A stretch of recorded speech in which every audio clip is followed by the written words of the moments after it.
on how I teach my high school kids about investing. I don't know if you happen to see that video or not. No, no, I've not All seen right. that. Let me see if I can Yeah. find it real quick and I'll send it to you. But Okay. I tried to go over sorry, I tried to go over what I go over with my investing club that I have. There's Mm-hmm. anywhere between 5 to like 20 kids that show up. Okay. This is my Oh, answer. nice. Wow. Okay, And cool. I just do it for people that are interested. I don't necessarily do much. What's your Discord name? Actually, I haven't logged in for a while, so I don't know. I'll just email it. Yeah, sorry. Give me a second. All right. Yeah. Yeah, have your daughter watch that video that I just emailed you. And Okay. if you look in the ebook strategy channel, there Mm-hmm. all the main strategy guides that I give. I have a Mm-hmm. long-term buy and hold like investing guide, and she should Yeah. definitely read that. Is she working yet? No, she's not working, but we have a education savings plan for her. Okay. And so we have put some money in like Amazon, Google, Microsoft, Apple, things like that long term. And obviously we don't Yeah. have enough, like we don't have 100 shares yet, so we don't do covered calls on those. But I do want to get her. Right now, she's in that phase of makeup and boys and stuff like that. So, Yeah. but, she does listen to me talk about stuff, and so I think slowly she's beginning to learn or to get a bit of an appetite for what investing is and how you make money, right? So, Yeah. That's good. yeah, Are you in charge of picking the stocks or is she giving some input on it? no, I'm in charge. Okay, that's something that have conversations with her on Yeah, different companies that she thinks might be good in the future. Different yeah, products that a lot of people that are using, Apples and whatnot, that if they think the iPhone is going to be even better, like look at Apple stock and just go over how the long term on these companies have been very good. So if you look at Apple from like 1990 to now, it's ridiculous. So little things yeah, like that and just have her get interested in it. She doesn't necessarily have to pick individual stocks. I would recommend just doing like SPY for most of the account, and then hmm a small amount, maybe have her pick a few different stocks that she's interested in looking at. That's pretty much how yeah. I. Like a lot of times, I tell her, I said, where do we shop the most? And she goes, we shop the most at Costco and Walmart. So I said, well, those are good companies, right? Like, do you feel like they're going to be around for a long time? And do you see lots of people there? She goes, absolutely. And she goes, I also like Lululemon, right? Yeah, So, yeah, different so stuff like yeah, like, that, and then have her, buy a share like every month or so or whatever it is, and then she yeah, can start tracking it and getting more interested in this stuff. Definitely don't do this with a large amount of the account, but mm, just a small percent is fine, and then they might get interested in it. What I do yeah, is I have my daughters, I give them $50 in an M1 finance account where they could do fractional shares, so they don't need yes. enough funds to do one share. And then with the $50, they pick the stocks that they want for the month.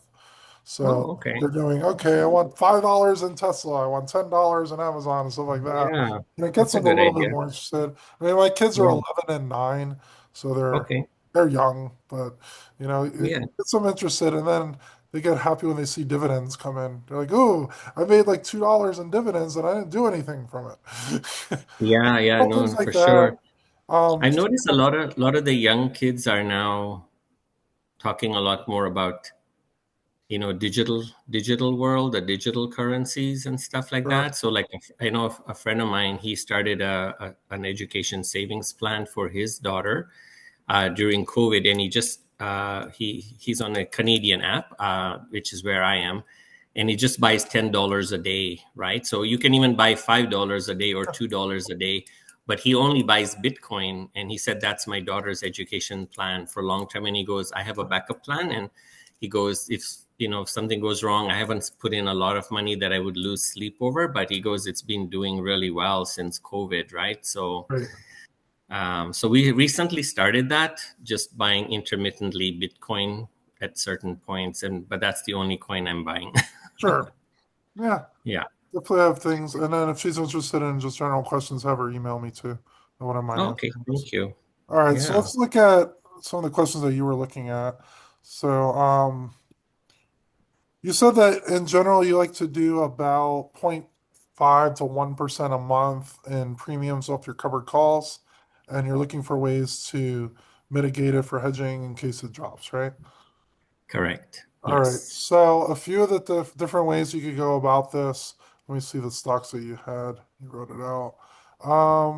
Let's look at, say, Yeah. Apple first. I'm going to show you examples of what to consider. Yeah. You won't be able to hedge all of it without Yes. getting the 1% necessarily, unless you're going to be selling a little bit higher deltas on the covered call side. So what you Correct. consider is getting maybe more like 2% a month on the covered calls, and then you Okay. could spend about 1% off the hedges. So Okay. it's not going to necessarily help if the stock runs up because then you might lose your shares on the covered call. But if Yes. you have the downturn protection from, it's going to pretty much be protective puts, where instead of Yeah. selling a put, you're going to buy a put. Yeah. So let's say Apple right now, let's just assume you didn't own the shares, but you're gonna buy the shares at 197 right now. Mm-hmm. So what I would do is you typically go about 45 days out, right? Yeah. Yeah. And then you're looking at 0.5 to 1%. So that's fully cash secured, I assume. It's like you're buying Yes. 100 shares, not on margin. No, not on Okay. margin. All right. So you need $19,700 to buy 100 shares of Apple. If Mm-hmm. you want to get point, let's say 1% on that, it would be Mm-hmm. 19,700. About $100. $200 rather. Yeah. Yeah, about $200 or so. So you need a premium of about two. You would probably sell somewhere around the 215 strike right now because that's giving 245 to 250. It's a little higher Mm-hmm. than what you normally would do. You'd probably go Mm-hmm. with 220 maybe because that's Mm-hmm. $150. That's between Mm-hmm. 0.5 and 1%. Correct. And what's the So delta on that one? Uh, the 215 delta is 0.23, a little point higher than what you two. normally have to do. For Oh, every right. guinea, there's a gotcha. If you want to get more premium, the delta is going to be higher. There's no way Yeah. around that. If you Yeah. sold the 0.16 delta, you'd get around 0.7 or so percent. Yeah. 0.8, I don't know the exact Okay. percent.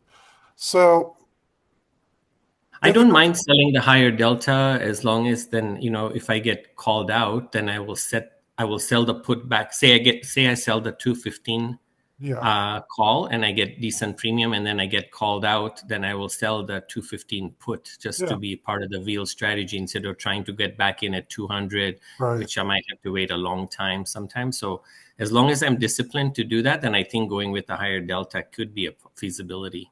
That makes sense. And then the only thing that could hurt eventually is if it keeps running up, you'll have to Yeah. keep selling the cashier put at a higher strike.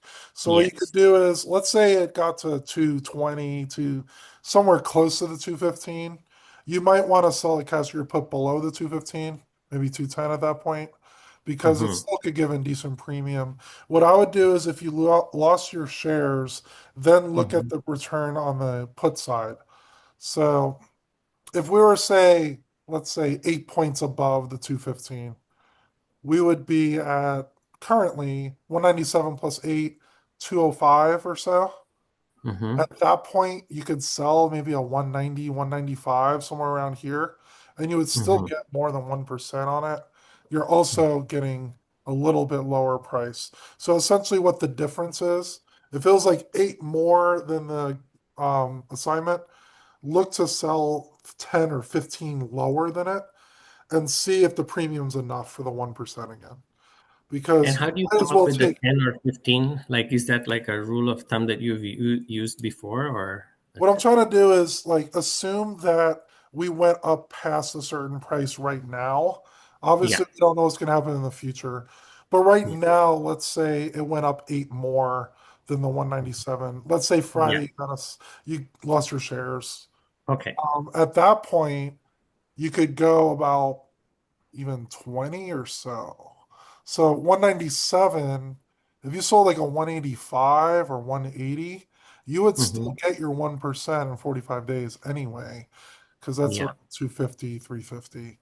So Yeah. I would start on the safer route and go with what gets you around 1% a month when you get assigned. Okay.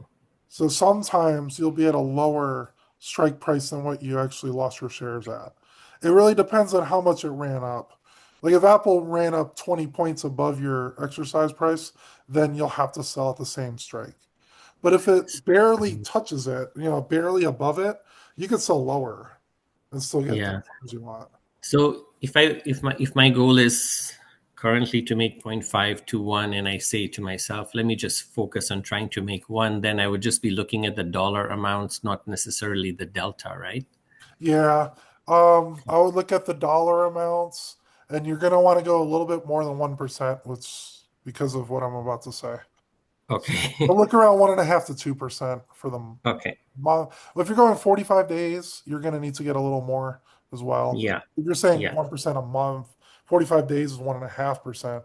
So you're probably gonna want to look around 2.5 to 3% for 45 Mm. days out. Okay. All you do is you take the strike price and times it by 0.025. They'll give you the premium. Okay. Now, for the protection part, what I typically like to do is to look pretty far out because we're going to be buying puts and we don't Yes. want to be paying a lot of the theta because whenever you buy puts, you're losing theta every day. I tend to Mm-hmm. look around 120 to 150 days out, and you're going to buy a put pretty close to at the money. It's going to be pretty pricey though, but we're going to Mm-hmm. be getting out of these before expiration anyway. So they will have some value to them when you sell it. Okay. Okay. At 197, 158 days out, you could buy a 195 put. It is pricey. It's about $1,295, but we're going to close it out at around 60 days. Okay. So you're going to buy around 150, close it at 60. And the reason why we do this is if you buy the put, if Apple drops, it's going to gain value on this put. And by Yes. doing it near at the money, it's going to be almost a 1-to-1 ratio. So every Yeah. dollar Apple goes down, this put will go up about a dollar. Yeah. Your Mac, if you didn't even consider the covered calls, if you just bought Apple at 197 and then bought a 195 put at around 13, your max loss is 1300 because if it dropped that much, the stock price would go down, the puts would go up. Mm-hmm. However, we're closing these out early. So we're going to close them out at around 60 days. Okay. At 60 days, they're going to have some value left in it. And you won't be paying a lot of theta decay because you're going from 150 to 60. As you get closer to expiration, the theta ramps up. So you don't necessarily want to be paying a lot of theta decay from these bought puts. Mm-hmm. At the 60 days, once you close out this, you're going to buy another put at 150 days. These Mm-hmm. are Mm-hmm. protective puts. So the reason why Protect. we're doing it is to protect against the stock price. So Unfortunately, the premium for this is going to be more than the covered calls that you're doing because the covered yeah. call premium will only give you about $250, $300 or so. Yeah. However, if you're doing that every month for 150 days to 60 days, that's 1, 2, 3 months out. It's going to cover most of it and also have that protection. Now, that's only assuming you're doing 100 shares of stock. If you have, Mm-hmm. say, 400 shares of stock, what you could do is sell four of the covered calls like you normally would do. Try to Yep. go for a little bit extra premium, 2.5, 3% for the 45 days, and then consider buying maybe one or two of these puts. Mm-hmm. Don't buy all four puts. Okay. So it's going to be a semi hedge. It won't be a complete hedge. There's really no way around hedging everything and also taking in premium every month. There's not Mm-hmm. really any way you could do that. So what you could do is have a ratio of a certain amount of covered calls to a certain amount of those protective puts. I think ideally 2.5 to 3% for 45-day covered call, and then one or two of the protective puts. If you want to be even safer and you're worried about downturns in the stock, I would buy two protective puts against, say, 400 shares. If you think that it's still bullish, we'll go over that shortly. If you think the stock is still fine, is going up, probably buy one protective put. So it At the gives you money, something. right? At the Sorry. money. Yeah. Okay. Yeah, at Yeah. the money. You could even look slightly in the money sometimes, but at the money is an easy way to go.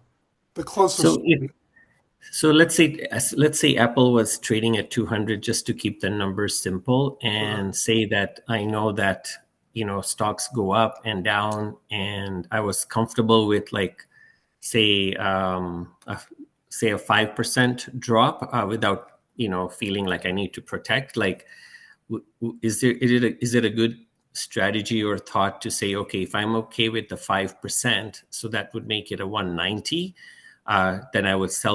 then I would buy the put at 190 because I want to protect anything that goes below 190 because it's normal for it to go in that range kind Yeah, of thing.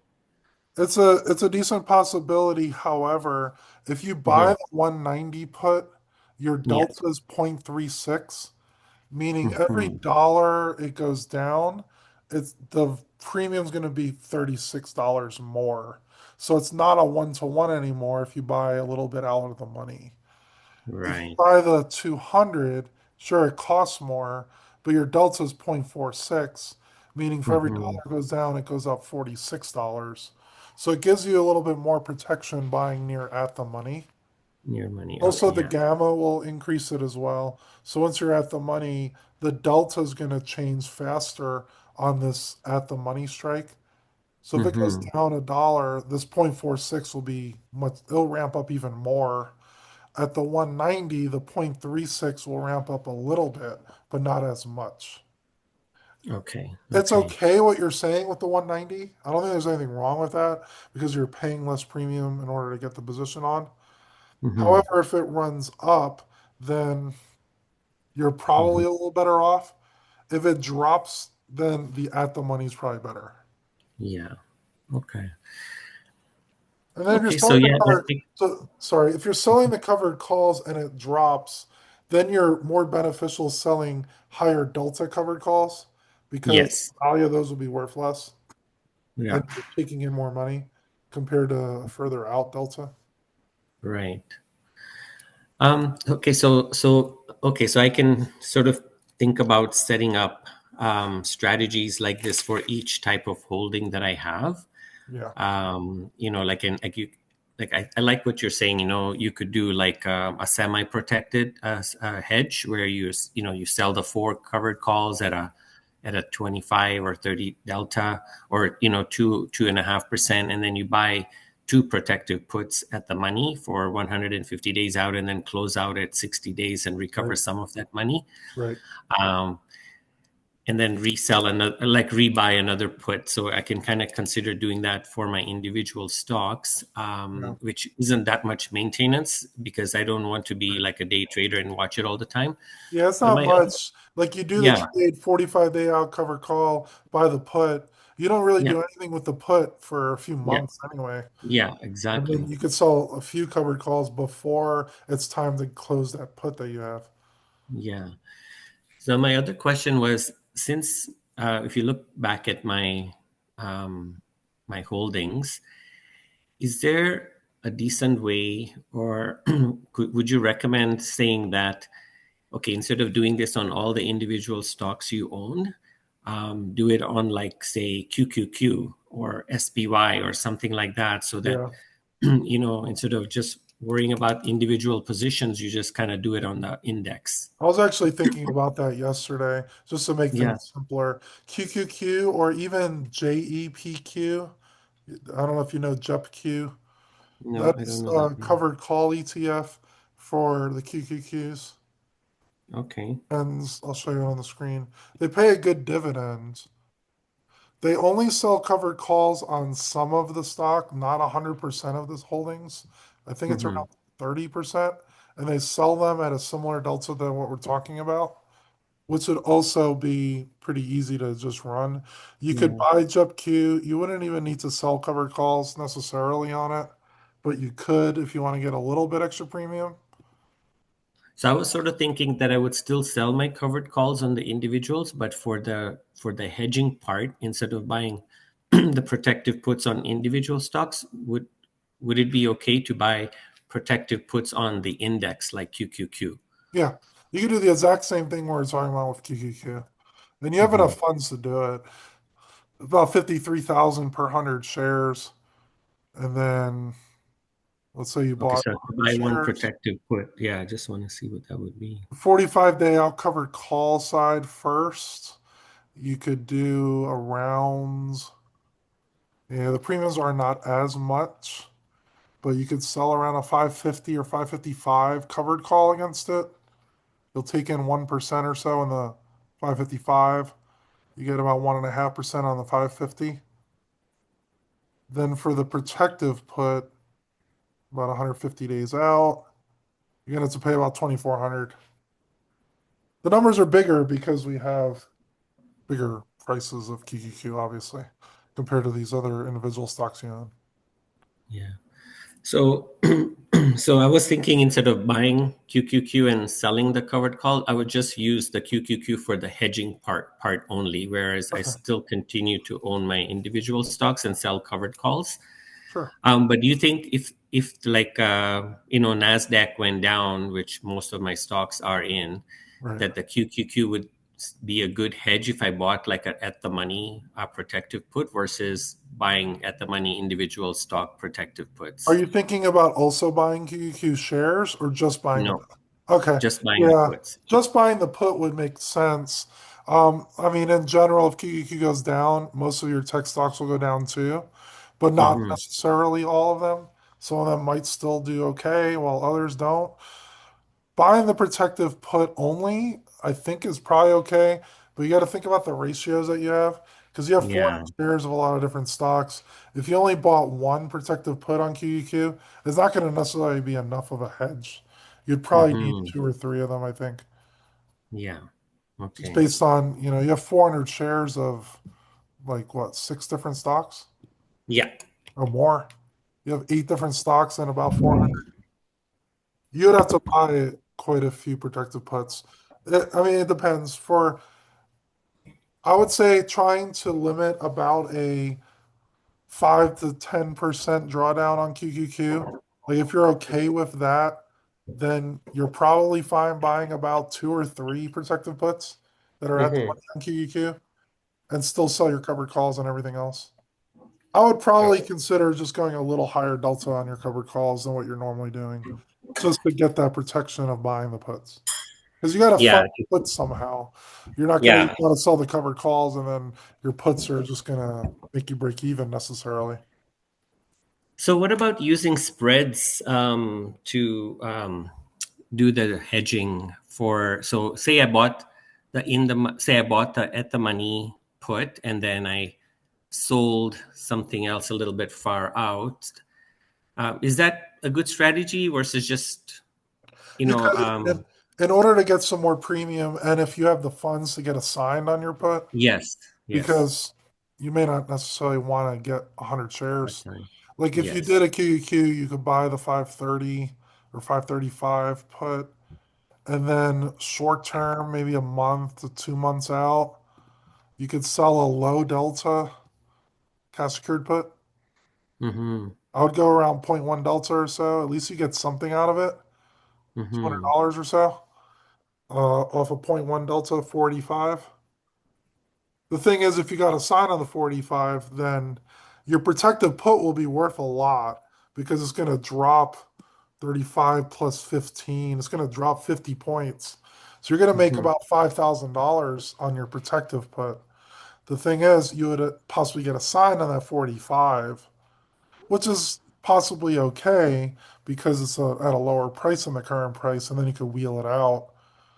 What I Mm-hmm. would what I would do is sell a low delta, zero point 0.1 at most, just to take in some premium. And then if it touches that strike at any time, you would want to close out that put and then roll it out sell another put about a month out for the same premium that you had to buy it for. So it's Mm-hmm. essentially no net credit or debit. You're just going to try to roll it down even further. Mm-hmm. Mm-hmm. Okay, so I think the simplest thing for me, honestly, is probably just buying a protective put. And like you said, Yeah. if it's buying it at the money and then We're not waiting for 150 days. We're just going to close it out like at 60 days. For me, from just managing and just being aware of everything instead of making it too complex, that's Yeah. probably the best. But I probably I probably wouldn't be doing this. I don't know if it's like I was thinking of just buying protection when I feel a little bit uneasy about the market versus just doing it on a regular, consistent basis. You know what I mean? Yeah. I would look at a little bit of technical analysis then to see what's happening with the stock or the QQQ ETF. Yeah. Right now, if you look at the daily chart on QQQ, I made a video last night on Yeah. went below the 9 EMA on Mm-hmm. SPY and QQQ, but now we're having a good up day and it's above it. If it gets below a certain moving average, you could go a little further out, like the blue line's a 21-day EMA. If we Mm-hmm. cross below the 21 EMA, then you probably want to put on some protection just because you could probably see further downturns.